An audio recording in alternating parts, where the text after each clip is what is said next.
The handcuffs felt cold against my wrists as I stood there in my neighborhood. The same neighborhood where I'd lived for 8 years, where I jogged every morning, where neighbors waved and knew my name. But today I was just another black woman who looked suspicious, walking through an affluent area. Which country are you listening from? Tell us in the comments below. My name is Diana Washington, and I never thought I'd be sharing this story. For the past 15 years, I've dedicated my life to justice. First as a prosecutor, then as a defense attorney, and for the last 3 years as a federal judge for the Northern District of Georgia. I've presided over cases involving civil rights violations, discrimination lawsuits, and police misconduct. I thought my position, my education, my reputation would shield me from the very injustices I fought against in my courtroom every day. I was wrong. Growing up in Southwest Atlanta, in a neighborhood where police sirens were as common as ice cream trucks, I learned early that success was my armor. My grandmother, Ruby Mae Washington, would sit me down at her kitchen table every Sunday after church and tell me the same thing. Baby girl, you got to be twice as good to get half as much. But don't let that make you bitter. Let it make you better. Those words echoed in my mind as I worked my way through Spelman College on academic scholarships, through Harvard Law School on loans and determination, through the grueling years as a public defender when I carried a caseload that would have broken most people. Every late night studying, every pro bono case I took, every time I stood up in court and felt the weight of representing not just my client but everyone who looked like me, it was all building toward something bigger. When President Obama nominated me to the federal bench 3 years ago, I thought I had finally made it.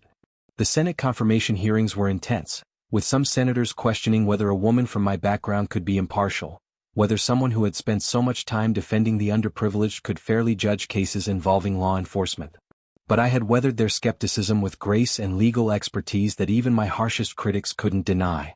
The day I took my oath with my hand on my grandmother's Bible, I felt like I was not just accepting a position but fulfilling a destiny. Here I was, a black woman from the projects, now sitting on the federal bench, making decisions that would affect thousands of lives. I had broken through barriers that my grandmother could never have imagined existed, let alone being shattered. Marcus and I had worked so hard to build our life in Buckhead. When we first started house hunting in the area 8 years ago, real estate agents would subtly steer us toward neighborhoods that were more diverse or had better public transportation. Code words we both understood. But we persisted, and when we finally found our dream house on Peachtree Road, with its sprawling oak trees and manicured lawns, it felt like a victory. The house itself was a symbol of everything we'd achieved. Built in 1925, it was a Tudor-style home with original hardwood floors, a library with floor-to-ceiling bookshelves where I kept my law books and Marcus displayed his medical journals, and a garden where I grew the same vegetables my grandmother had taught me to tend in her backyard. We'd hosted neighborhood barbecues, participated in the homeowners association, contributed to local charities, and built relationships with families who had been there for generations. Our children, Simone and Kevin, had grown up in that house. Simone, now 20, was following in my footsteps at Spelman, majoring in political science with dreams of law school. She was everything I had hoped to be at her age, confident, brilliant, unafraid to speak her mind. Kevin, 22, had chosen medicine like his father, and was just beginning his residency at Emory. Both kids had inherited Marcus's calm demeanor and my fierce determination, and watching them succeed felt like watching our legacy unfold in real time. Marcus, my partner in everything for 25 years, was the steady force that kept our family grounded. As chief of cardiology at Emory University Hospital, he saved lives every day, but he also saved me from the cynicism that could easily consume someone in my position. When I came home from particularly difficult days, hearing cases about police brutality, systemic discrimination, or civil rights violations, he would remind me that change happens incrementally, that every fair ruling I made was a step toward justice. We had what people call made it. We were living proof that the American dream was real, that hard work and education could overcome any obstacle, that success was the best revenge against those who had counted us out. Our friends often said we were inspirational, a power couple who had broken through glass ceilings and opened doors for others. But that Saturday morning in October, as I laced up my running shoes and stepped out into the crisp autumn air, I was simply Diana. Not Judge Washington, not the Honorable anything, just a 42-year-old woman who loved her morning runs, who cherished the quiet time to think and pray and plan for the day ahead. I had been running the same route for 8 years. 5 miles through Buckhead, past the boutiques and cafes, through the residential streets where million-dollar homes sat behind perfectly manicured lawns. I knew every turn, every hill, every friendly face I might encounter along the way. Mrs. Chin, who tended her rose garden every morning at 7:30. Mr. Rodriguez, who walked his ancient basset hound at exactly 8 o'clock. The young mother, I never learned her name, who jogged with her toddler in a stroller, always giving me an encouraging wave when we passed each other. It was my sanctuary, that morning routine. In a world where I spent my days making life-altering decisions, where every word I spoke from the bench carried the weight of federal law, those 5 miles were mine. No attorneys arguing cases, no defendants awaiting judgment, no media scrutinizing my every decision. Just me, my thoughts, and the rhythm of my feet against the pavement. That particular morning was especially beautiful. The October air had that perfect Georgia crispness that reminded me why I loved living in Atlanta. The leaves were just beginning to turn, painting the tree-lined streets in shades of amber and gold. I had my favorite playlist going, a mix of gospel, old-school R&B, and the kind of positive hip-hop that reminded me of my roots without weighing down my spirit. I was thinking about the week ahead as I ran. Monday, I had oral arguments in a voting rights case that had garnered national attention. Tuesday, sentencing for a white-collar crime case that had exposed corruption in the city's contracting process. Wednesday, the start of jury selection for a police misconduct case that was sure to be emotionally challenging. The kind of week that required me to be at my absolute best, both intellectually and emotionally. As I turned onto Peachtree Road for the final stretch home, I felt that familiar sense of gratitude that always accompanied the end of my runs. Gratitude for my health, for my family, for the opportunities I'd been given, for the platform I had to make a difference. I was cooling down on a walk, pulling out my earbuds to enjoy the morning sounds, birds chirping, the distant hum of early commuters, the peaceful quiet of a neighborhood just waking up. I was 3 houses away from my own driveway when my perfect morning shattered. I heard the car before I saw it, the low rumble of an engine slowing down behind me. At first I didn't think much of it. Maybe someone looking for an address, or a neighbor I hadn't met yet heading out for an early morning errand. But something in my peripheral vision made me glance back, and my stomach immediately dropped. A black and white patrol car was creeping along the curb, matching my walking pace exactly. The officer inside was clearly focused on me, and even from a distance I could see the intensity of his stare. It was the kind of look I'd seen too many times in my courtroom, the look that said guilt was already presumed. I kept walking, my legal training kicking in automatically. Stay calm. Don't give them any reason to escalate. Document everything you can remember. The time was approximately 8:47 a.m. The weather was clear, around 65 degrees. I was wearing my Georgia Tech sweatshirt, the one Simone had given me for my birthday, black running leggings and my well-worn New Balance sneakers. My hair was pulled back in a simple ponytail, and I was carrying nothing except my phone and house key in my pocket. The car door slammed behind me with the kind of authority that makes your heart skip a beat. I'd heard that sound thousands of times in my life, as a child in my grandmother's neighborhood, as a young attorney racing to crime scenes, as a judge reviewing dash cam footage in my courtroom. But hearing it directed at me in my own neighborhood felt different.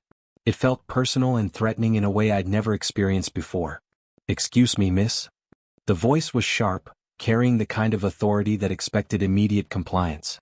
I turned around slowly, keeping my hands visible, drawing on years of coaching my own children about how to interact with police officers.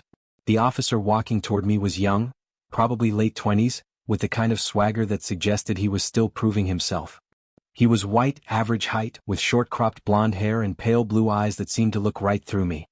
His hand rested casually near his service weapon, a gesture that might have seemed routine to him but felt threatening to me. His nameplate read, Patterson, and something about his demeanor reminded me of the young prosecutors I'd worked with early in my career. Aggressive, overconfident, and convinced that everyone they encountered was probably guilty of something. "Yes, officer?" I said, keeping my voice calm and respectful. Years of legal training had taught me to never show fear, never give them any ammunition to use against you later. "I need to see some identification." He stopped about 6 feet away from me, his stance wide and intimidating. His eyes scanned me from head to toe, taking in my workout clothes, my natural hair, my dark skin, and clearly finding all of it suspicious. "May I ask why?" The question came naturally. In my courtroom, I demanded that law enforcement follow proper procedures, explain their reasoning and justify their actions with facts and evidence. I expected the same courtesy on the street where I lived. His eyes narrowed and I could see irritation flash across his face. Clearly he wasn't used to being questioned, especially not by someone who looked like me. "We've had reports of suspicious activity in this neighborhood," he said, his tone becoming more aggressive. "Someone matching your description was seen looking into car windows, possibly causing vehicles for theft." The words hit me like a physical blow. Someone matching my description. A black woman in workout clothes walking through her own neighborhood. That was suspicious enough to warrant a police response. That was threatening enough to justify stopping someone who was clearly just finishing an exercise routine. I felt a familiar burn in my chest. The same feeling I'd had in law school when professors questioned whether I really belonged there, the same feeling I'd had during my confirmation hearings when senators implied that someone with my background couldn't be trusted with federal authority. It was the feeling of being judged not by my actions or my character, but by the color of my skin and whatever assumptions that triggered in other people's minds. "Officer, I live here," I said, pointing toward my house just 2 blocks away. The blue Tudor with the perfectly maintained garden, the house where I'd hosted Christmas parties for the neighborhood, where I'd coordinated fundraisers for local schools, where I'd lived peacefully for 8 years. I was just finishing my morning run. "That's what they all say," he replied, his tone dripping with skepticism. The dismissiveness in his voice was infuriating. "They all say." As if every black person he'd ever stopped had been lying, as if the very act of claiming to belong somewhere was itself suspicious when it came from someone who looked like me. "I'm going to need to see some ID," he continued, "and I need you to put your hands where I can see them." My heart started racing, but not from the run. This was happening. This was really happening to me, a federal judge, in broad daylight in my own neighborhood. I thought about all the cases I'd heard, all the stories of traffic stops gone wrong, all the families who'd sat in my courtroom seeking justice for loved ones who didn't make it home from encounters that started exactly like this one. "My ID is in my house," I said slowly, clearly. "I don't carry a wallet when I run." It was true. Like most runners, I traveled light, just my phone, my key, and maybe a credit card if I planned to stop for coffee. But I could see in Officer Patterson's eyes that he interpreted my lack of identification as further evidence of wrongdoing, another mark against me in whatever mental checklist he was running. "Ma'am, I need you to step over to the patrol car." His voice was getting harder, more aggressive. I noticed movement in my peripheral vision and realized that neighbors had started to emerge from their houses, drawn by the unusual sight of a police car in our quiet residential area. Mrs. Patterson from across the street, no relation to the officer as far as I knew, stood on her front porch in her bathrobe, coffee mug in hand, watching the scene unfold with obvious concern. She was the neighbor who always waved when I got my mail, who had brought us a casserole when Marcus had the flu last winter, who knew exactly who I was and where I belonged. The Hendersons from 2 houses down had come out onto their lawn, their golden retriever Bailey dancing around their feet. I had helped them find Bailey when he got loose last spring, spending an hour walking through the neighborhood calling his name until we found him playing in the creek behind the elementary school. They knew me. They knew I belonged here. But all of these people who could vouch for my identity, my residency, my character, were being forced to watch as I was treated like a criminal in the place I called home. "Officer, I understand you're doing your job," I said, trying to maintain some semblance of dignity in an increasingly undignified situation. "But I really do live here. If you'll just let me walk to my house." I said, "Step over to the car." His voice rose sharply, and his hand moved visibly closer to his weapon. The threat was unmistakable. "I'm not going to ask again." The escalation was swift and frightening. In the span of less than 5 minutes, I had gone from a woman cooling down from her morning run to someone being threatened with potential violence for the crime of walking while black in an affluent neighborhood. I thought about my children, Simone at Spelman, Kevin at Emory, and the conversations Marcus and I had had with them about police encounters. We'd practiced the script. Keep your hands visible, speak respectfully, comply with orders even when you know you're right, because your life is more important than your pride. Never in my wildest dreams did I think I'd be the one following that script in my own front yard. With my hands clearly visible, I walked slowly toward the patrol car. My legs felt weak, not from the 5-mile run, but from the humiliation of being treated like a threat in my own neighborhood. The officer followed behind me, his radio crackling with dispatch calls about other emergencies, other people who might actually need police attention. "Turn around and place your hands on the hood of the car," he ordered. The position was designed to be degrading, to make me feel powerless and vulnerable. And it was working. Here I was, a federal judge who had sworn to uphold the Constitution, being forced to submit to an unlawful detention by an officer who seemed to have no understanding of the very Constitution he had sworn to defend. "Officer, this is a misunderstanding." Hands on the car. Now. I complied, feeling the cold metal against my palms. The position made me think of every defendant I'd ever seen in this same pose, but they had been in courtrooms after due process, after being charged with actual crimes. I was on a public street, guilty of nothing more than existing in a space where someone else didn't think I belonged. Officer Patterson began to pat me down, his hands rough and unprofessional as he searched for weapons or contraband that we both knew weren't there. His search was more invasive than necessary, more aggressive than the situation warranted, and I realized that this wasn't just about suspected car break-ins. This was about power. His power to humiliate me, to put me in my place, to remind me that no matter what I had achieved in my life, I was still subject to his authority. "What's in your pockets?" he demanded. "Nothing. Just my phone and my house key." He pulled both items from my pockets, examining the key as if it were evidence of some crime. My phone showed 17 missed calls from Marcus. He must have seen the police car from our kitchen window and been trying to reach me. "This key could belong to anybody," Officer Patterson said dismissively. "How do I know you live around here?" The question was so absurd, so insulting that I almost laughed. How did I prove I belonged in my own neighborhood? What would be enough for this man who had already decided I was guilty of something? What kind of identification would satisfy him? What level of proof would be sufficient? If I told him I was a federal judge, would he believe me or would he assume I was lying? If I gave him my address, would he think I had memorized it to use as a cover story? If I pointed to my house, would he assume I was just picking a random building? The fundamental unfairness of the situation was overwhelming. I was being asked to prove my innocence, to justify my presence, to document my right to exist in my own space. And all of this was happening because Officer Patterson had seen a black woman in a predominantly white neighborhood and made assumptions about what that meant. "Sir, if you would just let me call my husband. No phone calls until we figure this out." He pocketed my phone and key, effectively cutting off my ability to contact anyone who could help resolve the situation. "I'm going to need backup to help search the area for whatever you might have stolen or hidden." That's when my heart truly sank. This wasn't going to be a quick misunderstanding that got resolved with a simple conversation. Officer Patterson was doubling down, calling in reinforcements, preparing to turn my quiet Saturday morning into a full-scale investigation. Within minutes I heard the sirens. First one car, then another, then a third.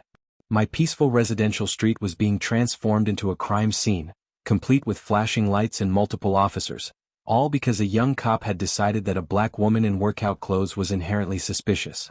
The backup officers arrived in quick succession, and suddenly my morning walk had become a spectacle. 3 patrol cars, 5 officers, and me, a federal judge, being treated like a common criminal in front of my own home.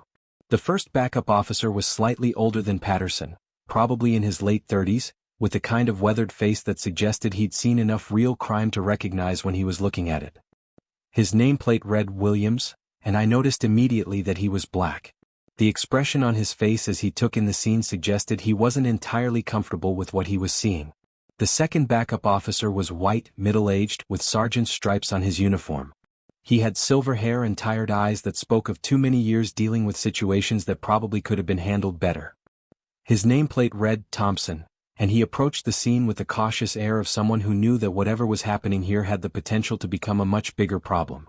Officer Williams approached Patterson first, speaking in low tones that I couldn't quite hear. But I could see the body language, Williams asking questions, Patterson getting defensive, Thompson observing it all with growing concern. "Patterson, what do we have here?" Williams asked, his voice carrying a note of skepticism that gave me hope.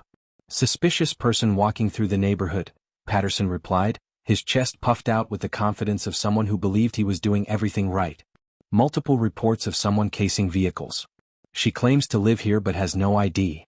Williams looked at me and I saw something flicker in his eyes. Recognition? Doubt about his colleagues' actions? Professional concern about the way this stop was being conducted? I couldn't be sure, but for the first time since this ordeal began, I felt like someone might actually listen to what I had to say. "Ma'am, what's your name?" Williams asked quietly, his tone respectful in a way that stood in sharp contrast to Patterson's aggressive approach. This was my moment. I could continue to try to handle this quietly, hope that reason would prevail, maybe avoid making this into a bigger incident than it already was. Or I could tell them exactly who they were dealing with and let the chips fall where they may. I chose the truth. "Judge Diana Washington," I said, my voice steady despite the chaos around me. "I'm a federal judge for the Northern District of Georgia, and I live at 1247 Peachtree Road. The house with the blue shutters right there?" I pointed to my home, visible just 2 blocks away, where I could see Marcus standing in our front yard, clearly debating whether to come down the street or call our attorney first. Officer Patterson scoffed audibly. Right. And I'm the governor of Georgia. His dismissive response was telling. Even when presented with a specific verifiable claim about my identity, his first instinct was to assume I was lying. But Officer Williams's expression changed completely.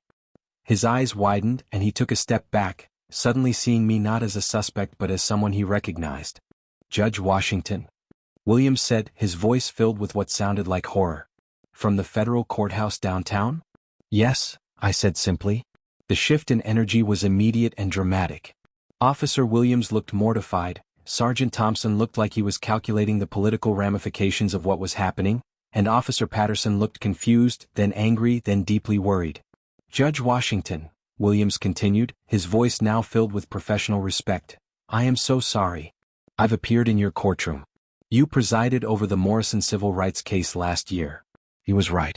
The Morrison case had been a landmark civil rights lawsuit involving a black family whose son had been killed during a traffic stop not unlike this one.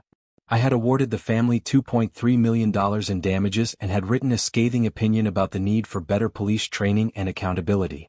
Officer Williams had been one of the witnesses who testified about department procedures, and he had struck me as one of the good ones, professional, honest, genuinely committed to serving his community.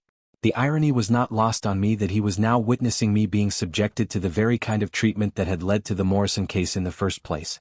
Officer Williams immediately moved to remove my handcuffs, his hands shaking slightly as he fumbled with the keys. Judge Washington, I sincerely apologize for this incident. This should never have happened. But Officer Patterson wasn't ready to back down. Even faced with the reality of who I was, his ego and his certainty about his own actions seemed to prevent him from acknowledging the magnitude of his mistake. How do we know she's really a judge? He said, his voice still carrying that stubborn defiance that had gotten him into this situation in the first place. Anyone can claim to be anything. I still need to verify her identity before. Officer Williams stared at him in disbelief. Patterson, I've worked cases that have come before Judge Washington. She's been in the Atlanta Journal-Constitution, in the legal journals, in the ABA magazine. She's one of the most respected federal judges in the Southeast. Sergeant Thompson was already on his radio, and I could hear him requesting a supervisor. This situation was escalating beyond anything any of them had been prepared to handle. I still think we need to verify, Patterson began again. No, I said firmly, finding my voice and my authority again. The handcuffs were off, but the violation I had experienced was far from over. You don't need to verify anything. You need to explain to me why I was stopped, handcuffed, and humiliated in my own neighborhood for the crime of walking while black. The words hung in the air like smoke. Officer Patterson's face went pale as the reality of the situation began to sink in. He just subjected a federal judge to an unlawful detention based on nothing more than racial profiling. His career was probably over, and he was just beginning to understand that.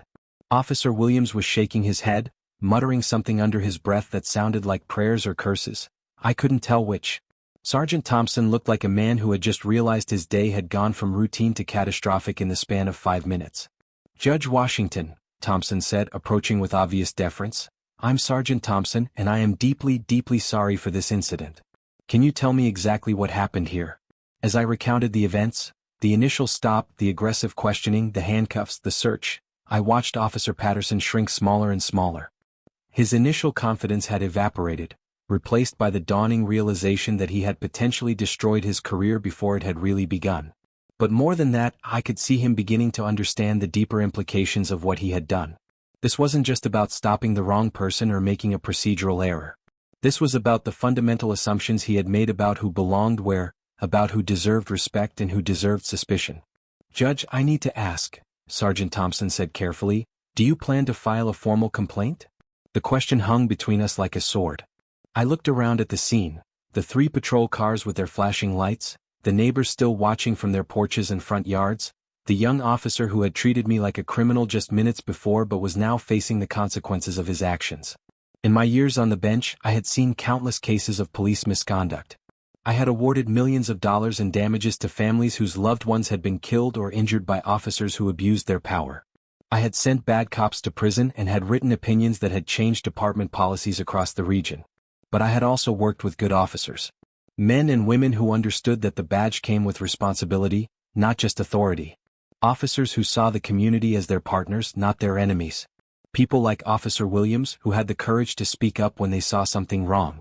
"Sergeant," I said, choosing my words carefully, "in my 15 years practicing law and 3 years on the federal bench, I have seen what happens when police officers let their biases override their training. I have watched families destroyed by officers who abuse their power.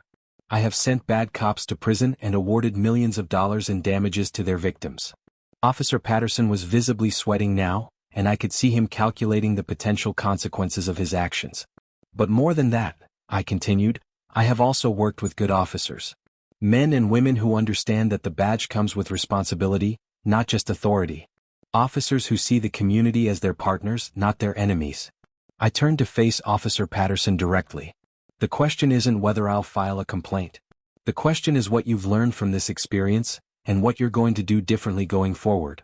The young officer opened his mouth, then closed it. I could see him struggling with whether to defend his actions or acknowledge his mistake. His training was probably telling him to stick to his story, to insist that he had followed proper procedures. But the evidence of his error was standing right in front of him. "Judge Washington," he finally said, his voice much quieter than it had been when he was ordering me around, I was following protocol for suspicious person calls." "No," I said firmly. "You were following your own biases. Tell me, Officer Patterson, what exactly was suspicious about a woman in workout clothes walking through a residential neighborhood at 10 o'clock on a Saturday morning?" He had no answer because there was no good answer. We both knew what had been suspicious to him, and it had nothing to do with my behavior or my actions. "Was it suspicious that I was black?" I pressed. "Was it suspicious that I was in an affluent neighborhood? Was it suspicious that I had the audacity to exist in a space you didn't think I belonged in?" Officer Williams and Sergeant Thompson exchanged glances. They knew I was right. They'd probably seen this same scenario play out countless times with other officers, in other neighborhoods, with other black people who had the misfortune of being in the wrong place at the wrong time. "Furthermore," I continued, drawing on my legal training and my experience as a judge, "you violated my Fourth Amendment rights by detaining me without reasonable suspicion of criminal activity. You conducted an unlawful search when you patted me down without consent or probable cause. And you confiscated my property, my phone and keys, without legal justification." The constitutional law lesson was clearly making all three officers uncomfortable. They were being lectured by someone who actually understood the law they were supposed to uphold, someone who had the authority to hold them accountable for their violations. "Judge," Sergeant Thompson interjected, "we want to make this right. What can we do?" "Do you?" I asked. "Because making this right would require acknowledging that this stop was racially motivated. It would require admitting that your department has a problem with implicit bias training. It would require real change, not just apologies." The sergeant shifted uncomfortably. In his 20-plus years on the force, he'd probably heard promises of reform and change countless times. He'd probably attended sensitivity training sessions and diversity workshops that accomplished little more than checking boxes on administrative requirements. "We take all allegations of misconduct seriously," he began. "This isn't an allegation, Sergeant," I interrupted. "This is what happened. In broad daylight, in front of witnesses on a public street.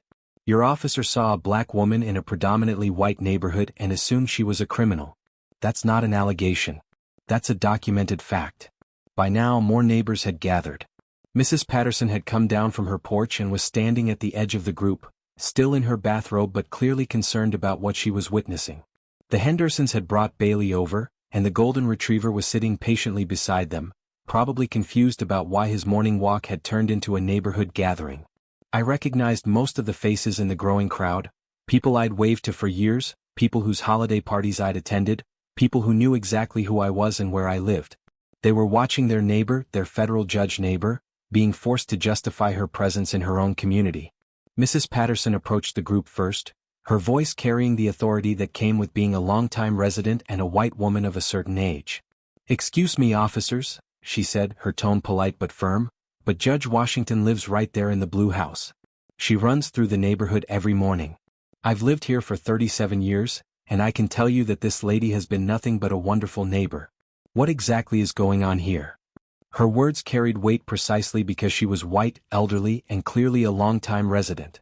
It shouldn't have mattered more than my own statements, but I knew it did.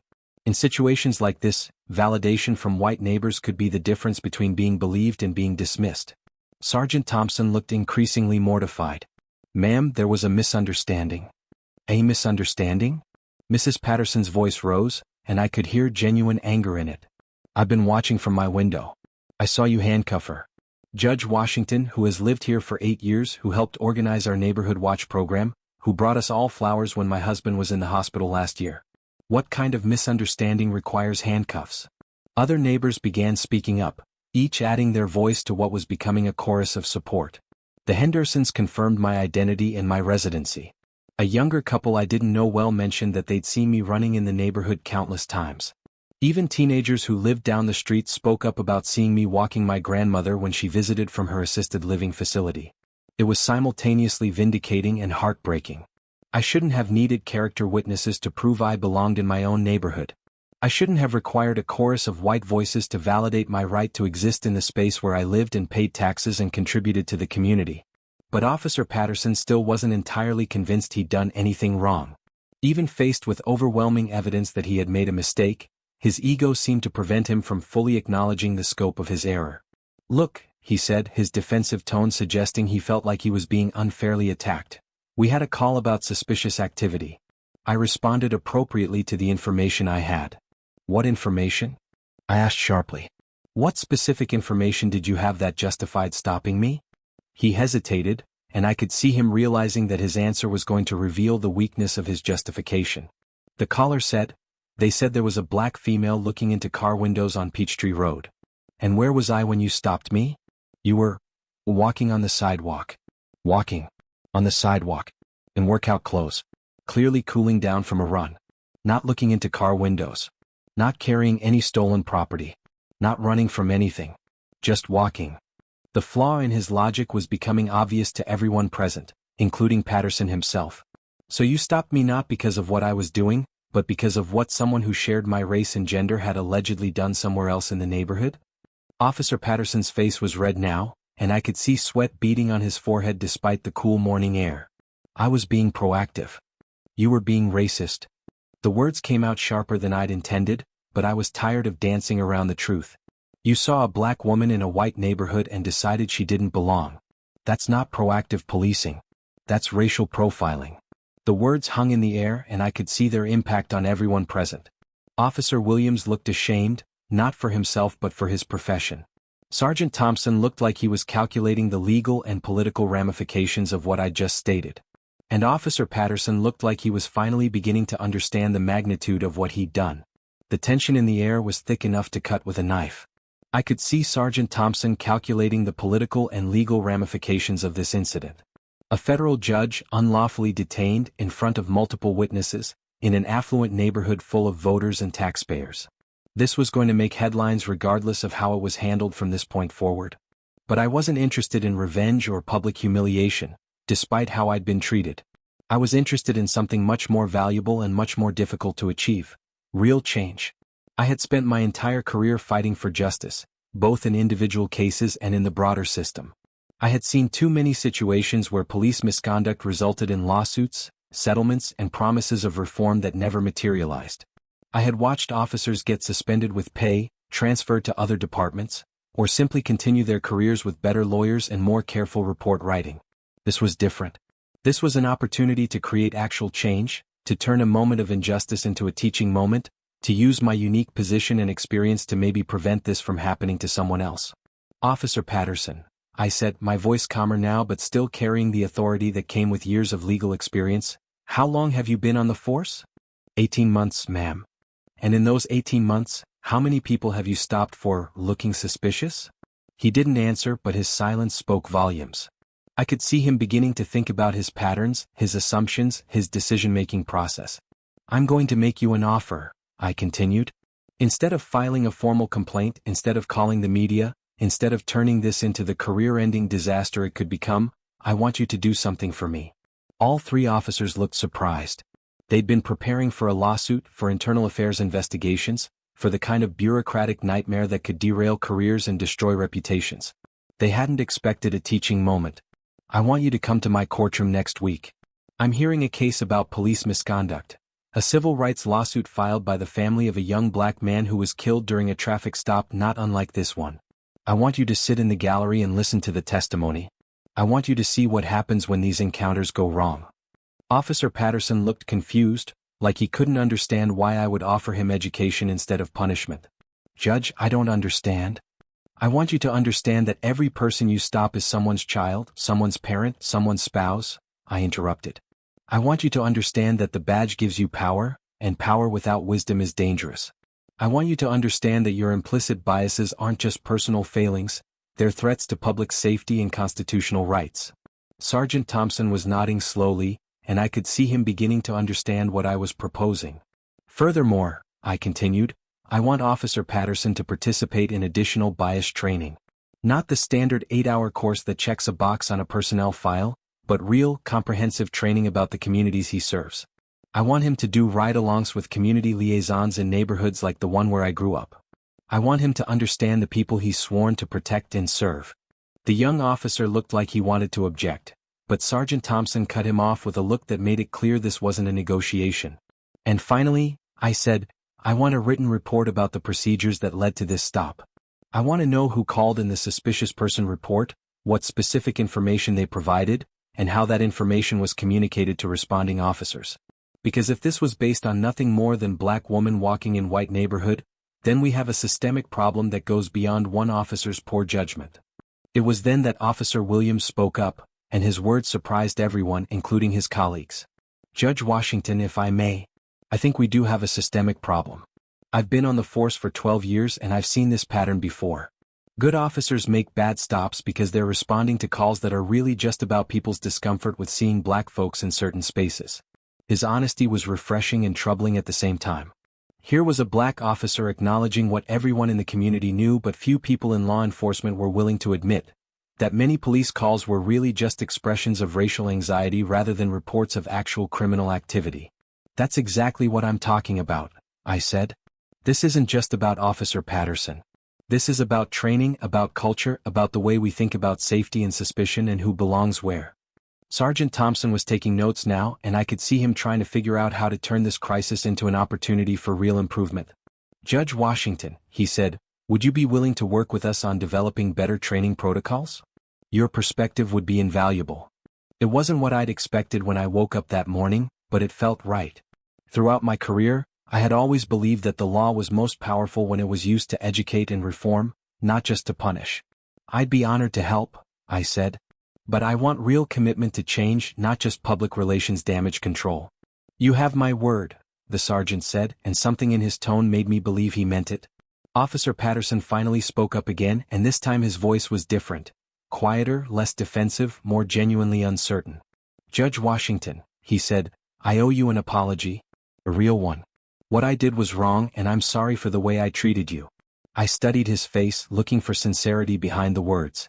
Apologies were easy to give when careers were on the line. The real test would be whether his behavior changed going forward.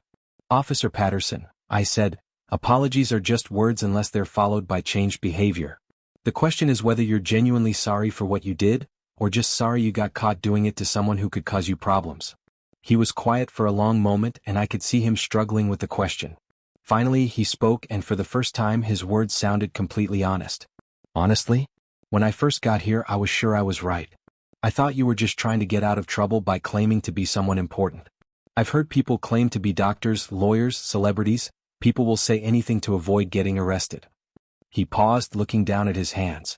But listening to you talk, seeing how the neighbors react to you, understanding what I actually did, I'm ashamed of myself. I realize now that I stopped you because of how you looked, not because of anything you were doing. And that's not the kind of police officer I want to be. It was the first thing he'd said that felt completely genuine and I found myself believing him. Good, I said. Shane can be a teacher if you let it. The question is what you're going to learn from it. The crowd of neighbors had grown larger, and I could see phones recording parts of our conversation. By evening this would probably be all over social media. But for the first time since the stop began, I felt like something positive might come from this traumatic experience. Officer Patterson, I said, I want to tell you something that might surprise you. Some of the most effective police officers I've worked with in my courtroom are people who made mistakes early in their careers and learned from them. Good judgment comes from experience, and experience often comes from bad judgment. He nodded, seeming to understand what I was trying to tell him. But here's the thing, in your line of work, bad judgment can get people killed. My husband and I have had the talk with both our children about how to interact with police officers. We've taught them to be polite, to keep their hands visible, to comply even when they're right, because we know that their lives might depend on an officer's split-second decision. I saw Officer Williams nodding. He probably had children of his own and had given them the same speech. When you stopped me today, you made me feel like a criminal in my own neighborhood. You made me fear for my safety during what should have been a peaceful morning walk. You turned my home, my sanctuary, into a place where I felt unwelcome and unsafe. Officer Patterson's shoulders sagged under the weight of what I was saying. I didn't mean, he began. I know you didn't mean to, I interrupted. That's what makes this so important. You didn't set out to violate my rights or make me feel unsafe. You just acted on assumptions and biases that you probably didn't even realize you had. And that's why this conversation matters. Sergeant Thompson spoke up. Judge Washington, how do we prevent this from happening again? Education, training, accountability, and honest conversations like this one. I gestured to the group around us. When Officer Patterson comes to my courtroom next week, I don't want him to just observe. I want him to meet the plaintiffs, to hear their stories, to understand the human cost of racial profiling. And after that? Officer Williams asked. After that, we work together to make sure the next young officer who joins this department is better prepared to serve all members of this community with dignity and respect. I pulled out my phone. Officer Patterson had returned it along with my key, and scrolled through my contacts. I'm going to give you my clerk's number, I said to Sergeant Thompson. Have Officer Patterson call on Monday to arrange his courtroom visit. And I want weekly progress reports on his additional training. Yes, ma'am. Absolutely. I turned to Officer Patterson one more time, wanting to make sure he understood not just what had happened, but why it mattered. You stopped me because you saw a black woman in a white neighborhood and assumed I didn't belong. But here's what you missed. I didn't just belong in this neighborhood because I own a house here. I belong here because I'm an American citizen with the same rights as anyone else. I belong here because I've dedicated my life to serving this country and its Constitution. I belong here because I'm a human being who deserves to walk through her own community without being treated like a threat. The young officer nodded, and for the first time, I believed he truly understood what had happened. Judge Washington, he said, how do I make sure I never make this mistake again? You remember this feeling? I said simply. You remember how uncomfortable it is to realize you've hurt someone who didn't deserve it. And you let that discomfort motivate you to do better. Officer Williams stepped forward. Judge, if I may, I want to apologize too. Not just for what happened today, but for all the times I've seen things like this happen and didn't speak up.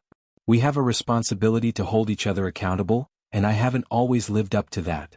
His words carried particular weight because they came from someone within the system, someone who understood the culture and the pressures that led to incidents like this one.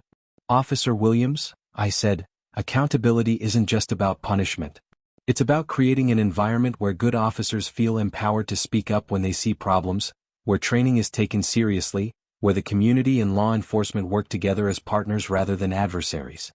As the officers prepared to leave, Sergeant Thompson approached me one more time. Judge Washington, I want you to know that this incident will be thoroughly documented and reviewed. And I want to personally assure you that the training and accountability measures you've suggested will be implemented. I appreciate that, Sergeant. But I also want you to understand that my expectations go beyond Officer Patterson. This incident exposed systemic issues that need to be addressed at a departmental level. Understood. Would you be willing to meet with our command staff to discuss broader reforms? I would. But I want community representatives involved in those discussions as well. Real reform happens when law enforcement and the community work together.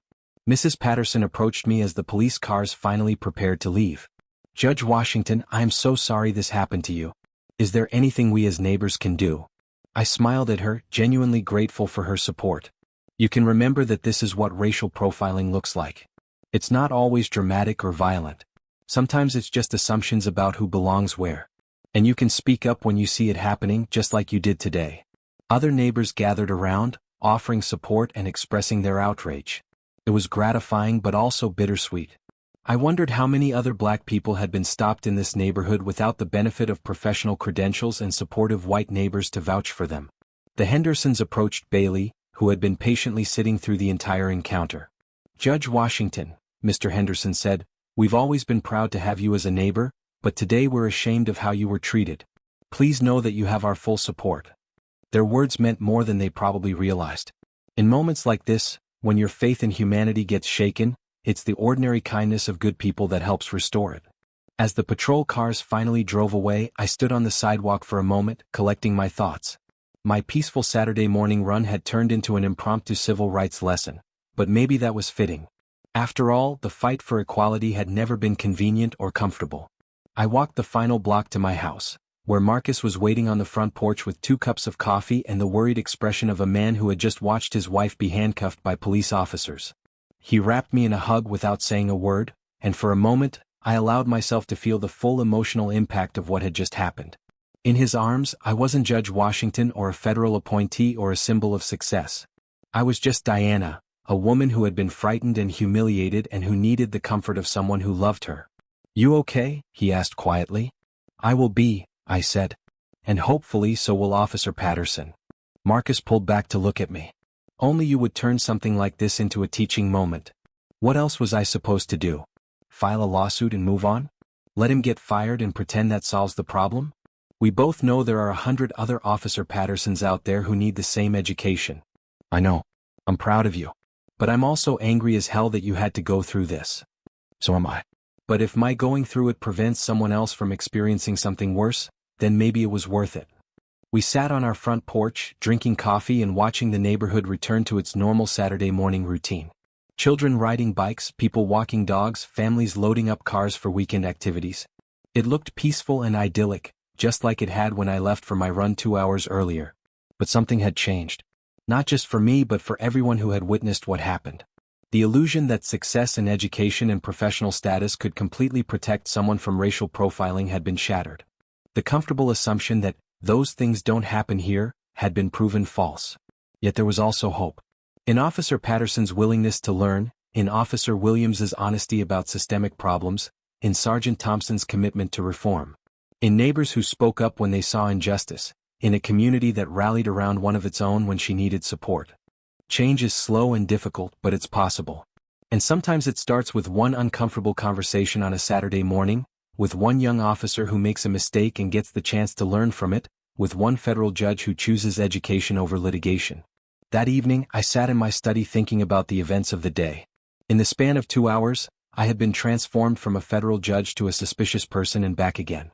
The only thing that changed was other people's perception of who I was, not who I actually was. I thought about my grandmother, Ruby May, who had passed away 5 years earlier but whose voice I still heard in moments like this. She would have been furious about what happened to me, but she also would have been proud of how I handled it. She had always taught me that dignity was something no one could take away from you, you could only give it away. I thought about all the times I'd heard similar stories, from friends, from colleagues, from plaintiffs in my courtroom. How many people had been stopped, searched, or worse, simply for existing in spaces where others didn't expect to see them? How many had been treated as threats instead of as human beings deserving of dignity and respect? But I also thought about the transformation I had witnessed in Officer Patterson. The journey from defensive aggression to genuine remorse, from certainty about his own righteousness to shame about his actions, from dismissive arrogance to humble willingness to learn. That kind of change doesn't happen often, but when it does, it offers hope for broader transformation. The next week, Officer Patterson did come to my courtroom. He sat through 3 days of testimony about police misconduct, about families destroyed by racial profiling, about the long-term trauma that comes from being treated as less than human. I watched him take notes, saw him wipe his eyes during particularly emotional testimony, and noticed him talking quietly with civil rights attorneys during breaks. On the 3rd day he approached me during a recess. "Judge Washington," he said, "I need to thank you." "For what?" "For giving me a chance to learn instead of just destroying my career. I know you could have ruined me and I would have deserved it. But you chose to educate me instead, and I want you to know that it's changed everything about how I see my job." 6 months later, he was one of the most requested officers for community engagement events. He had completed additional training, done ride-alongs in underserved communities, and become an advocate for bias training within his own department. He even spoke at a national conference about his experience, about how one encounter changed his entire approach to policing. I'm not naive enough to think that every story like this has a happy ending. Too many of them end with tragedy, with families mourning loved ones who should still be alive. But I believe that change happens one person at a time, one encounter at a time, one honest conversation at a time. A year later, the department implemented new training protocols based on our recommendations. Officer Williams was promoted to sergeant and put in charge of community relations. Sergeant Thompson worked with local civil rights organizations to develop ongoing dialogue between law enforcement and community leaders. Most importantly, the number of complaints about racial profiling in traffic stops decreased significantly. Not because people stopped calling them in, but because they were happening less frequently. None of this erases what happened to me that Saturday morning. Nothing can give me back the sense of safety and belonging I felt before I was handcuffed in my own neighborhood. The trauma of that experience will always be with me, a reminder that no amount of education or professional success can completely shield a black person from racism in America. But what came after, the education, the dialogue, the systemic changes, that gives the experience meaning beyond my personal pain. The morning I was stopped in my own neighborhood, I was reminded that justice isn't just about punishment, it's about transformation. It's about taking moments of injustice and using them to create something better, something more fair, something more human. I could have responded with anger, and I would have been justified. I could have responded with legal action, and I would have won. Instead, I chose to respond with education, with an opportunity for growth, with hope for change. That doesn't mean my approach is the only right one, or that every person should have to turn their traumatic experiences into teaching moments. The burden of education shouldn't always fall on the victims of injustice. But for me, in that moment, it felt like the most powerful thing I could do. They saw a black woman walking and assumed I was a threat. I showed them the power of dialogue, the strength of dignity, and the possibility of transformation. Sometimes the most revolutionary act is not the one that tears down, but the one that builds up, even in the face of injustice. Because at the end of the day, we all belong here. In this neighborhood, in this country, in this world. And until everyone understands that fundamental truth, those of us who do understand it have work to do. The badge, the gavel, the title, none of those things made me worthy of respect that Saturday morning. My humanity did. And recognizing the humanity in others, even when they fail to recognize ours, might just be the key to the change we all need to see. My grandmother used to say that you can't fight darkness with more darkness. You can only fight it with light. That Saturday morning, Officer Patterson brought darkness into my peaceful world. But together we found a way to create light from that darkness. And that light is still shining, in every officer who thinks twice before making assumptions, in every training session that challenges biases, in every community conversation that builds bridges instead of walls. Change is possible. Justice is achievable. But only if we're willing to do the hard work of seeing each other's humanity, even in our darkest moments. That's the lesson I learned from being handcuffed in my own neighborhood. Not that the system is broken beyond repair, but that it can be fixed. One honest conversation, one transformed heart, one moment of understanding at a time.